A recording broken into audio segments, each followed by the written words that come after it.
ሰላም ተመልካቾቻችን እንደምን ቆያችሁ? ለዛሬ ያሰባሰብናችሁን በአራቱም አቅጣጫ የተፈጸሙትን የፋኖ ትንተናዎችን እና ሌሎች አስደሳች የፋኖ የድል ዜናዎችን በዚህች አጭር ደቂቃ ልናሰማችሁ ተዘጋጅተን ቀርበናል። ቪዲዮውን ላይክ በማድረግና ኮሜንት ላይ ድል ለፋኖ በማለት እንዲሁም ለሌሎች እንዲደርስ ሼር በማድረግ ጀምሩት። ምክንያቱም ለአማራ ፋኖ ይገባዋልና። ከአጫጭር መረጃዎችን ጀምር። የአፋብን ቴዎድሮስ እዝ 105ኛና 109ኛ ኮሮች በጋራ ያደረጉት ማጥቃት አድማሱን በማስፋት ከዳንግላና መራዊ መካከል ጭሩ የተባለ ቦታ ላይ የሰፈረውን አረመኔ ሰራዊት መደምሰስ ችሏል። በዝርዝር ይዘነዋል። የጎንደሬ በጋሻው ክፍለ ጦር ሁለት ብርጌዶች ሁለት ከተሞች ላይ የነበረ ጠላትን ሲያተራምሱ ታደሩ። በውጊያውም በርካታ ሰራዊትና መሳሪያ መማረኩ ተሰምቷል። ዝርዝር አለን። አሳምነው ክፍለ ጦር ሁለተኛ ሻለቃ ጉባ ላፍቶ ወረዳ ዶሮ ግብር ከተማ በጨለማ ሰርገው በመግባት ታላቅ ጀብድ ፈጽመው ድል አስመዝገቡ። በዝርዝር ይዘነዋል፣ ተከታተሉ። ፋሺስቱ አገዛዝ ብልጽግና በደቡብ ወሎ ዞን በተንታ አጅባርና ማሻ የህዝብ ሀብት የሆነን መሬት እየዘረፈ ለታጠቁ ኃይሎች እያደለ ወደ ጦርነት እየማገደ ይገኛል። ትንተናውን ተከታተሉ።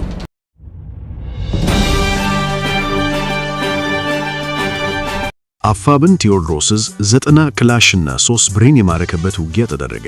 ከዳንግላ እስከ አባዳራ ወርቅ ሜዳ እንዲሁም ከዳንግላ እስከ ጭሮ ጊኮሎ የተዘረጋውን የጠላት ኃይል ብትንትን ወጥቷል። የወገን ኃይል ከምስራቁ ወደ ምዕራቡ የጎጃም ክፍል የሚያደርገውን እንቅስቃሴ ለማስተጓጎል በሚል እቅድ ከዳንግላ ባህር ዳር ዋናውን አስፋልት ለወራት ይዞ የነበረውን የጠላት ጥምር ኃይል መከላከያ፣ አድማ በተናና ፖሊስ በተቀናጀ መንገድ ለመምታት በወጣው ወታደራዊ እቅድ መሰረት ታላቅ ጀብዱ ተፈጽሟል። ከጃዊ ወደ ዳንግላ መውጫ ያሉትን ገዢ ቦታዎች አሳች፣ አፄ ዮሐንስና ወለቴ ላይ የሰፈረውን ጠላት የካቲት 21 ቀን 2018 ዓ.ም በጠዋቱ ማጥቃት በተጀመረበት ደቂቃዎች ውስጥ ብሬን የተማረከበትን ውጊያ በድል ቀጥሏል። የአፋብን ቴዎድሮስ እዝ 105ኛና 109ኛ ኮሮች በጋራ ያደረጉት ማጥቃት አድማሱን በማስፋት ከዳንግላና መርአዊ መካከል ጭሮ የተባለ ቦታ ላይ የሰፈረውን አረመኔ ሰራዊት መደምሰስ ችሏል።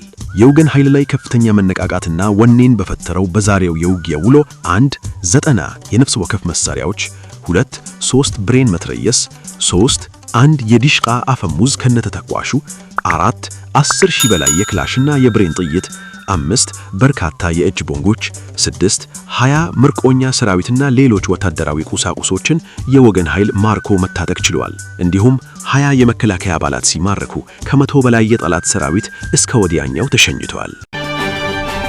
የጎንደሬ በጋሻው ክፍለ ጦር ሁለት ብርጌዶች ሁለት ከተሞች ላይ የነበረ ጠላትን ሲያተራምሱ ታደሩ።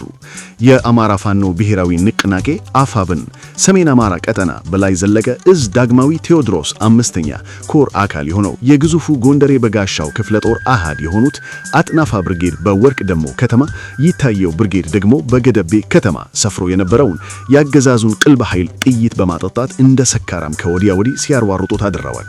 የሁለቱ ብርጌድ ጀግኖች ከቀኑ 10 ሰዓት ጀምሮ ወደ ከተሞቹ ዘልቀው በመግባት በየቦታው ሲንቀሳቀስ የነበረን ጥምር ጦር ሲለቃቅሙት ያመሹ ሲሆን በርካታውን እስከ ወዲያኛው ሸኝተውታል።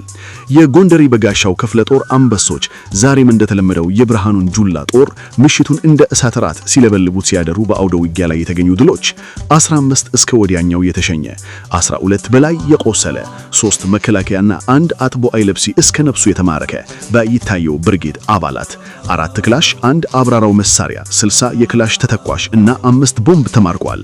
በጎንደሬዎች እርምጃ የተደናገጡ ያገዛዙ ብልጽግና ካድሬዎች ፋኖዎች ባልተጠበቀ አቅጣጫ ሰብረው ሌላ ከተማ ሊቆጣጠሩ ይችላሉ በማለት በስጋት ሲያደሩ፣ የጸጥታው መዋቅር ደግሞ ከአምባ ጊዮርጊስ እስከ ደባርቅ ድረስ ያለ የሌላ ኃይሉን ሰብስቦ ከተሞችን ሲጠባበቅ አድረዋል። አሳምነው ክፍለ ጦር ሁለተኛ ሻለቃ ጉባ ላፍቶ ወረዳ ዶሮ ግብር ከተማ የካቲት 20 2018 ዓመተ ምህረት ምሽት ሰርገው በመግባት አንድ ጓድ ቲም ሙሉ የጠላት መንገድ መሪ ባንዳ ሚሊሻ ላይ እርምጃ በመውሰድ ታላቅ ጀብድ ፈጽመዋል።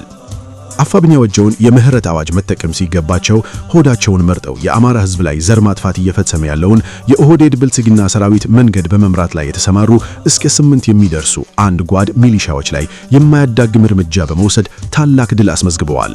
በሌላ ዜና ፋሺስቱ አገዛዝ ብልጽግና በደቡብ ወሎ ዞን በተንታ አጅባርና ማሻ የህዝብ ሀብት የሆነን መሬት እየዘረፈ ለጣጠቁ ኃይሎች እያደለ ወደ ጦርነት እየማገደ ይገኛል።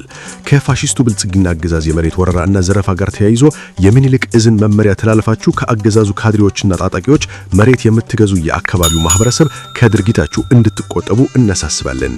ፋሺስቱ አገዛዝ ብልጽግና የትጥቅ ትግሉን መቋቋም እንደማይችል ሲያረጋግጥ ለሚሊሻ መሬት እሰጣለሁ በማለትና የተሰጣቸው መሬት ለማህበረሰቡ እንዲሸጡ በማድረግ ፋኖ ከማህበረሰቡ ጋር ግጭት እንዲፈጠር የማድረግ ሴራ እየሰራ መሆኑንና ወጣቱን በዚህ ተማሎ እንዲገባ በማድረግ እርስ በርስ ግጭትንም ለማፋፋም እየሰራ እንደሆነ ደርሰንበታል። ስለሆነም በአማራ ህዝብ ሀብት ጦር መሳሪያ እየሸመተና ጦር እያዘመተ የአማራ ህዝብ ላይ ዘር ማጥፋት እየፈጸመ ያለው ፋሺስቱ አገዛዝ ብልጽግና የዘረፈውን መሬት የምትገዙ ባለ ሀብቶችና መሃል ላይ ሆናችሁ ሁኔታዎችን የምታመቻቹ ህገወጥ ደላላዎች ከአገዛዙ ካድሬዎች ለይተን አናያችሁምና ከድርጊታችሁ እንድትቆጠቡ እያሳሰብን ይህንን መመሪያችንን ተላልፎ የተገኘ አካል ላይ ግን የማያዳግም እርምጃ እንደምንወስድ እናሳስባለን ሲሉ ፋኖ ማስጠንቀቂያ ሰጥተዋል።